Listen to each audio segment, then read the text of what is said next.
Alors, bonjour tout le monde. Dans cette vidéo, je vais essayer de vous expliquer la partie des listes simplement chaînées. Bien sûr, c'est un type des listes chaînées qui appartient à la famille des structures linéaires. Alors, en général, il y a deux grands types. Il y a les listes simplement chaînées et les listes doublement chaînées. En fait, vous pouvez trouver un troisième type composé, liste simplement chaînée circulaire et liste doublement chaînée circulaire. Alors, pour cette vidéo, on va la consacrer que pour les listes simplement chaînées. On va essayer de comprendre la structure de ce type et bien sûr, quelles sont les manipulations et les opérations qu'on peut effectuer avec ce type de liste chaînée. Alors, premièrement, les listes chaînées bah, appartient à quelle famille? En fait, elle appartient à la famille des structures linéaires à côté des tableaux. En fait, pour créer un conteneur, bon, tout simplement une variable de plusieurs valeurs de même type, soit on utilise les structures de données tableau, ça c'est la solution la plus facile et la plus simple. On utilise des tableaux. Euh, Tout simplement, il nous permet d'enregistrer des éléments de même type, bien sûr, d'une façon contiguë. Ça veut dire toutes les valeurs ou bien tous les éléments sont contigus au niveau de la mémoire.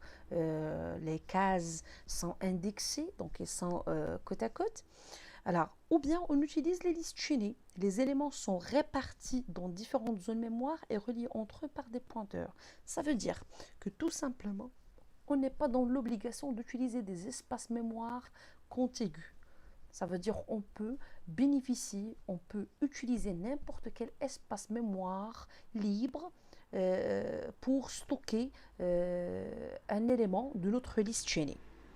Ça, c'est le plus grand avantage qu'on peut bénéficier en utilisant le type liste chaînée par rapport à l'utilisation des tableaux. Donc, les éléments peuvent être bien sûr de n'importe quel type, des entiers, des caractères, des floats, peu importe, des structures, des tableaux aussi.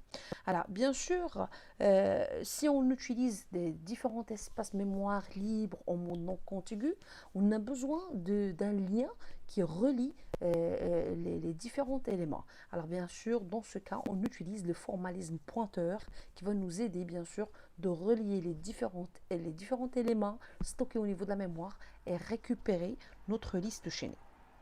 Donc, si je récapitule, en général, lorsqu'on souhaite stocker une série de données, bien sûr, généralement, on pense à utiliser les tableaux, mais bien sûr, on peut prouver des difficultés. Par exemple, on ne peut pas insérer une case au milieu du tableau. On est dans l'obligation d'insérer des cases dans les deux extrémités du tableau. Donc, on n'a pas la possibilité d'insérer une case au milieu. Donc, bien sûr, deuxième, qu'on peut dire, pas vraiment un inconvénient, mais un point qu'on peut résoudre en utilisant les listes chaînées, c'est en fait la façon de stockage des données côté mémoire. C'est une façon, il y a très structurée, genre les cases doivent être, ou bien les informations doivent être en mode contigu. Contrairement au niveau des listes chaînées, on a plus de flexibilité, ça veut dire que les éléments de la liste peuvent occuper n'importe quel espace libre au niveau de la mémoire. Bien sûr, on a besoin du liaison entre ces éléments pour qu'on puisse récupérer notre liste. Cette liaison est créée par l'utilisation de formalisme pointeur. Ça veut dire que chaque élément de la liste contient un pointeur qui enregistre l'adresse de l'élément suivant afin de faciliter la récupération de toute la liste. Alors, bien sûr, si on souhaite utiliser les listes simplement chaînées, on a besoin bien sûr de définir cette liste. Alors, la première des choses, il faut définir bien sûr, comme je vous montre ici, la structure de l'élément de la liste. Alors, on peut nommer comme étant élément. Si vous cherchez sur Internet, vous pouvez trouver cellule, donc élément, cellule, nœud, c'est la même chose, d'accord? Représente tout simplement composante de la liste chaînée. Donc, élément, bien sûr, il faut définir la structure de l'élément. Alors, l'élément de la liste chaînée est composé en fait de deux champs. Alors, le champ information, Ça veut dire c'est là où on peut stocker, ou bien on peut parler de notre type d'information. Ça peut être une valeur, ça peut être un caractère, ça peut être un tableau, une autre structure. Donc on peut accepter n'importe quel type d'information. Donc on peut parler tout simplement d'une information. Le deuxième champ, tout simplement, c'est le pointeur qui enregistre l'adresse de l'élément suivant. Donc il faut définir bien sûr la structure de l'élément de la liste chaînée. Pour bien sûr définir la liste comme étant une liste simplement chaînée, il suffit bien sûr tout simplement de définir un pointeur qui pointe sur le premier élément de la liste. Tout simplement, ce pointeur enregistre l'adresse du premier élément de la liste pour qu'on puisse tout simplement récupérer notre liste. Il suffit de récupérer le premier élément. Bien sûr, ce premier élément contient l'adresse du deuxième élément. Le deuxième élément contient l'adresse du troisième élément, ainsi de suite jusqu'au dernier élément de la liste. Bien sûr, le dernier élément de la liste, au niveau du champ d'adresse, là où il y a le pointeur, on a tout simplement le nul pour marquer que c'est le dernier élément. Ça veut dire qu'il ne pointe pas sur un autre élément. Ça veut dire qu'il n'y a pas d'autres éléments qui le suivent. Donc, c'est ça, c'est la déclaration, bien sûr. Je parle d'une déclaration au niveau de langage C, d'une liste simplement enchaînée. On commence par définir la structure de l'élément ou bien de la cellule. Définition de type élément, bien sûr. Là, il faut mettre tout simplement type def struct element element. Définition de type liste, là, bien sûr, et il faut parler du pointeur qui enregistre l'adresse du premier élément. Et là, bien sûr, vu qu'on n'a pas encore créé des éléments au niveau de la liste, ça veut dire que notre liste est vide, tout simplement, le pointeur à l'adresse, plutôt à le nul. Donc, il n'a pas d'adresse vu qu'il n'y a pas d'élément pour le moment. Alors, ce petit schéma présente la liaison entre les éléments de la liste. Donc, vous pouvez remarquer que chaque élément est composé de deux champs, Un champ, pour nous, au niveau de notre exemple, le champ information est présenté par une valeur. Donc là, on a la valeur. Et bien sûr, ici, on a le pointeur qui enregistre l'adresse de l'élément suivant, ainsi de suite.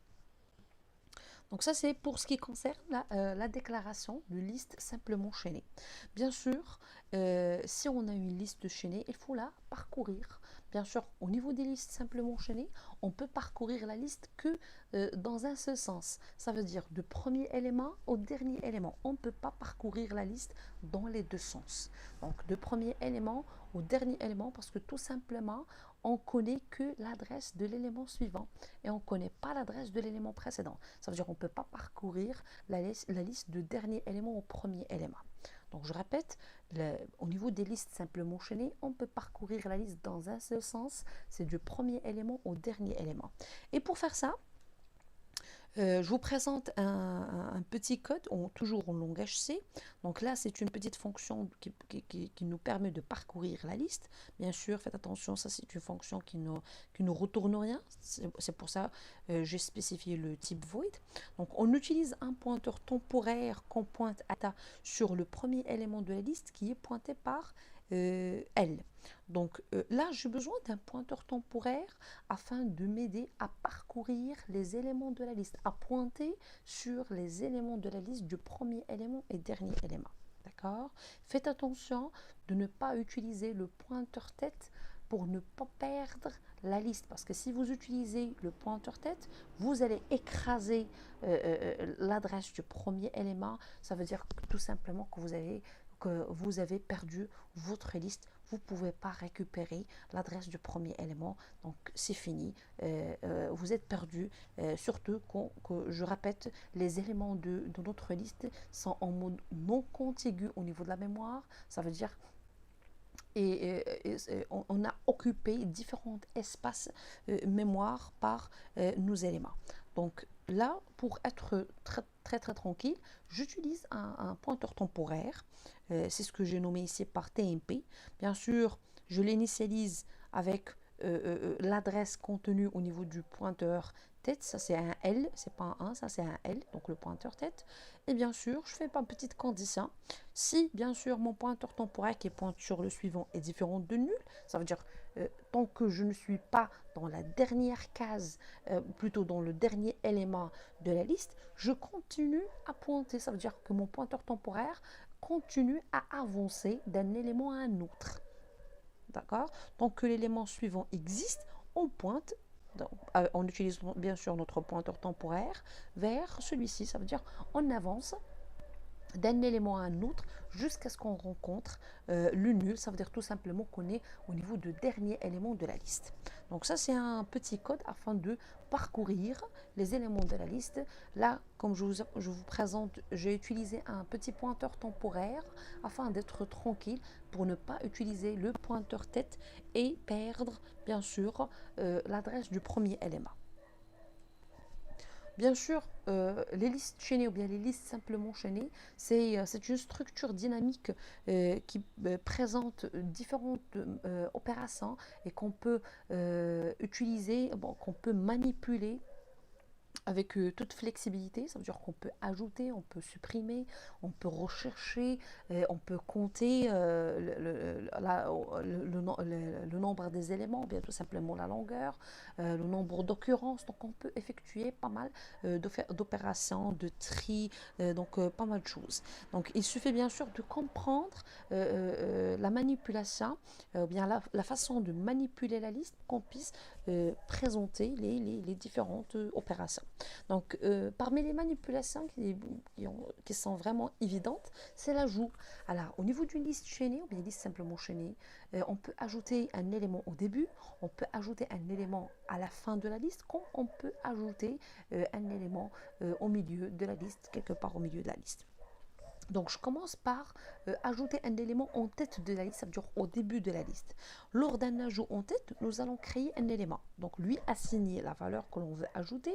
Puis, pour terminer, raccorder cet élément à la liste passée en paramètres. Ça veut dire qu'il y a en quelque sorte des étapes à suivre pour ajouter un nouveau élément au début de la liste. Donc, comme je vous présente ici, donc ça c'est notre première liste. Donc, le premier élément, c'était l'élément qui contient la valeur 5. Donc là, c'est notre pointeur tête qui enregistre bien sûr l'adresse de ce premier élément. Alors là, je souhaite ajouter un nouveau élément qui a la valeur 3. Et je veux bien sûr le placer au début de la liste. Donc pour faire ça, donc, il faut respecter certaines étapes. Donc la première des choses, il faut créer un nouvel élément. Ça veut dire c'est un nouveau élément qu'on ajoute même au niveau de la mémoire en mode dynamique. Donc bien sûr, quand je dis en mode dynamique, ça veut dire qu'il faut utiliser la fonction malloc, d'accord, afin de dire ça va être une réservation en mode dynamique. Donc on crée notre élément. Bien sûr, il faut respecter la structure des éléments de notre liste simplement chaînée. Donc on a dit tout à l'heure que chaque élément est composé de deux champs. Il y a le champ de valeur, bien le champ d'information, et le champ d'adresse. Là, on utilise notre pointeur. Donc il faut renseigner ces informations au nouveau élément qu'on vient d'ajouter. Donc là, j'ai assigné une valeur, pour moi c'est le X, donc pour mon nouveau élément. Nous vous présente ici le nouveau élément que je viens de créer. Donc le X ici, c'est la valeur pour le champ information. Et bien sûr, vu que je souhaite ajouter cet élément au début de la liste, donc quels sont les changements que j'ai besoin d'effectuer? Là, j'ai besoin de corriger bien sûr les liens. Ça veut dire que ce nouveau élément va être placé ici avant l'ancien premier élément et bien sûr le pointeur tête. Donc là, le pointeur tête, il faut le corriger. Ça veut dire qu'il ne doit pas avoir l'adresse de cet élément, ça veut dire l'élément qui a la valeur 5, mais plutôt il a besoin d'avoir l'adresse du nouveau élément que je viens d'ajouter. D'un autre côté, là, le champ d'adresse de ce nouveau élément que je viens d'ajouter doit contenir l'adresse de l'élément suivant, ça veut dire cet élément qui contient la valeur 5. Donc c'est ça les changements qu'on doit effectuer afin de raccorder cet élément à la liste. Donc c'est ce que j'ai fait ici. Bien sûr, là, le nouveau élément est pointe sur le suivant. Donc le suivant pour nous, c'est l'élément qui contient la valeur 5. Et il est initialisé avec, bien sûr, le pointeur tête. Donc l'adresse du nouveau élément, maintenant, il est au niveau d'IEL, le pointeur tête. Bien sûr, vu qu'on a spécifié ici le type de la fonction comme étant une liste, donc on a besoin de retourner notre liste. Donc si on fait return nouveau, ça veut dire tout simplement je retourne le premier élément de la liste. Et bien sûr, si je retourne le premier élément de la liste, ça veut dire que je retourner toute la liste vu que les éléments sont liés par le formalisme pointeur qui enregistre l'adresse, bien sûr, de l'élément suivant. Donc ça, c'est une manière détaillée pour présenter l'ajout d'un élément au début de la liste par des étapes. Donc je récapitule. Pour ajouter un élément en tête de liste, il suffit tout simplement de créer l'élément, bien sûr en mode dynamique en utilisant la fonction malloc. Bien sûr, il faut lui donner la structure des éléments de la liste simplement mentionnée. Ça veut dire qu'il faut assigner une information. Pour nous, c'est une valeur. Et il faut bien sûr le mettre en place. Ça veut dire mettre au début de la liste. Il faut faire deux modifications. La première, c'est de changer l'adresse enregistrée au niveau du pointeur tête et mettre l'adresse du nouveau élément qu'on vient d'ajouter. La deuxième des choses, le nouveau élément, bien sûr, doit pointer sur l'élément suivant. Et comme ça, bien sûr, on a enregistré ou bien on a raccordé le nouveau élément à la liste. Et bien sûr, on retourne la nouvelle liste après ajout. Donc ça, c'est si on souhaite ajouter, bien sûr, au début. Là, maintenant, si on souhaite ajouter un élément en fin de liste, ça veut dire à la fin. D'accord? Alors, là, comme je vous présente ici, donc, il faut qu'on se positionne au niveau de dernier élément, puis par la suite, on ajoute un nouveau élément. Et là, il faut faire attention. Là, il y a un nul qu'il faut placer, qu'il faut changer. Voilà. Si on est au niveau de dernier élément, ça veut dire au côté champ adresse, il y a le nul. Si j'ajoute un nouveau élément, ça veut dire là, il faut faire une correction des liens. Ça veut dire que ce champ d'adresse doit contenir l'adresse de l'élément, de nouveau élément, tout simplement. Et le nouveau élément, bien sûr, il doit avoir le nul. Donc, il faut tout d'abord créer un nouvel élément. Donc, il faut toujours respecter les mêmes étapes. Donc, je crée l'élément. J'assigne la valeur à ajouter à son champ val. Pointer son champ suivant vers nul, bien sûr, vu que ce sera le dernier élément. Puis pointer le dernier élément de liste originale, L, vers l'élément nouveau. Donc, c'est les modifications que j'ai expliquées tout à l'heure. Alors là, je peux vous présenter le code et l'expliquer au fur et à mesure. Donc là, bien sûr, c'est ma fonction ajouter en fin.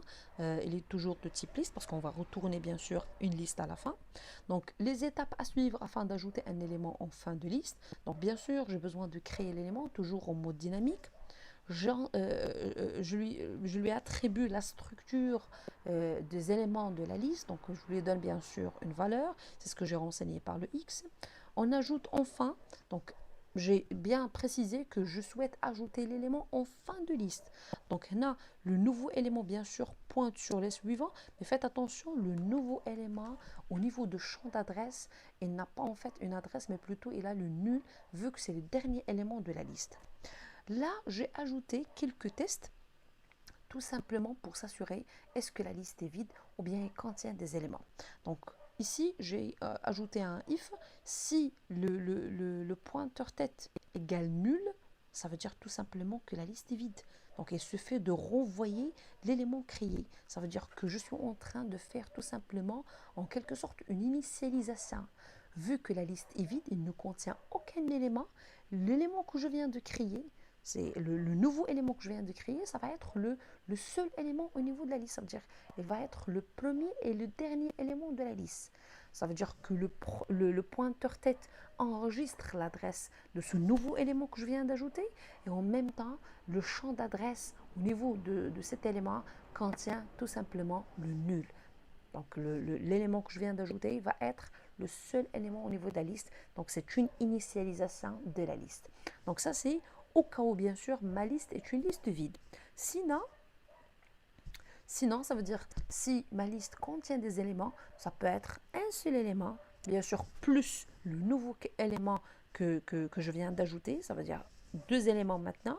Donc, les choses changent. Dans ce cas, j'ai besoin d'utiliser un petit pointeur temporaire qui va m'aider, bien sûr, à parcourir la liste. Donc, si ma liste n'est pas vide, mais contient des éléments, je répète, j'ajoute un petit pointeur temporaire qui va m'aider à parcourir ma liste. Donc, on parcourt la liste à l'aide d'un pointeur temporaire et on indique que le dernier élément de la liste est relié à un nouvel élément, au nouvel élément.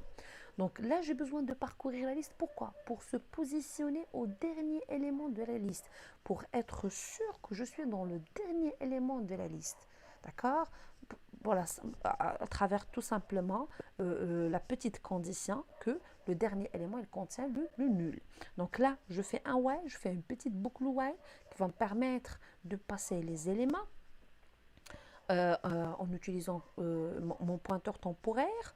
Donc, une fois que je suis dans le dernier élément, donc je fais ma correction des liens. Je corrige les liens par rapport au nouveau élément que je viens de préparer, que je viens d'ajouter. Donc là, bien sûr, comme je vous ai expliqué tout à l'heure au niveau du schéma précédent, donc j'ai besoin, bien sûr, de changer le nul de dernier élément actuel au nouveau élément que je viens d'ajouter. Donc le nul va passer de cet élément à cet élément et bien sûr l'adresse de cet élément ou bien le champ d'adresse ici, le pointeur doit pointer sur, doit enregistrer tout simplement l'adresse de nouveau élément que je viens d'ajouter et bien sûr je retourne ma liste. Donc ici, si je fais return L, bien return pointeur tête, ça veut dire tout simplement je retourne la liste. Si je retourne le pointeur tête, bien sûr le pointeur tête enregistre l'adresse du premier élément. Et bien sûr, si je récupère le premier élément, ça veut dire que je récupère toute la liste, vu que chaque élément enregistre l'adresse de l'élément suivant. Ça, c'est au cas où je souhaite ajouter, bien sûr, un élément en fin de liste. Par la suite, on traite la suppression de la même façon. On peut supprimer un élément au début de la liste, on peut supprimer un élément en fin de liste. Pour l'ajout au milieu de la liste, ça veut dire quelque part au milieu de la liste, il faut tout simplement faire la même chose, respecter les mêmes étapes, mais faites attention aux corrections des liens. Ça veut dire que si je souhaite ajouter un élément quelque part au niveau de la liste, ça veut dire qu'il faut pointer, il faut changer bien sûr l'adresse enregistrée ou bien l'adresse stockée au niveau du pointeur. Bien sûr, je parle par rapport à l'élément précédent et l'élément suivant. La correction doit être dans les deux éléments. L'élément précédent doit enregistrer l'adresse du nouveau élément ajouté et le nouveau élément ajouté doit pointer sur l'élément suivant. Comme ça, on risque pas de perdre notre liste. Par la suite, je traite la suppression au début, à la fin et même au milieu.